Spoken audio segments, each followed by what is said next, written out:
Là-dessus vient la question de faits anciens, touchant un prêtre. Et épouvantable, hein. Je n'ai jamais parlé de présomption d'innocence, parce que ce sont des faits avérés, dramatiques. Y a-t-il prescription ou pas? Prescription juridique, peut-être, le droit va le dire. La majorité des faits, grâce à Dieu, sont prescrits. Et bien, certains peut-être pas, c'est la justice qui se prononcera.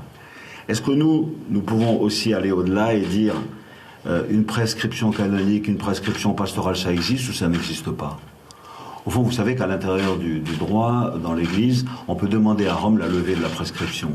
Parce que faire la vérité et donner une condamnation canonique, en fait, le jugement apporte de la paix, quoi. Voilà. Donc un jugement qui est rendu avec une condamnation qui est donnée, si elle est justifiée, bien sûr, je trouve que ça apporte de la paix.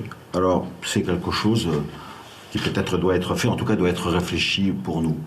Le cardinal Barbarin, vous venez de dire, je vous cite, « La majorité des faits, grâce à Dieu, sont prescrits ». Est-ce que vous vous rendez compte de la violence de ce que vous dites? Oui, je vous remercie. Je vous remercie.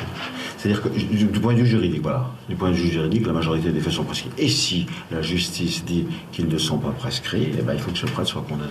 Oui, non, grâce à Dieu, ça veut dire heureusement.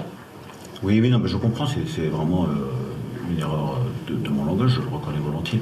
Et d'ailleurs, ils le savent, c'est quand j'ai reçu les victimes, et ils savent, par exemple, quand j'ai reçu cette victime et que je lui ai demandé de m'envoyer son texte, c'est vrai que j'étais horrifié. Et donc ça, la première chose que j'ai faite, même pour des faits très anciens, et prescrits d'ailleurs, ceux-là, je les ai envoyés à Rome. Et Rome m'a dit non, c'est pas possible. Arrêtez de lui confier un ministère. Merci de m'avoir repris, oui.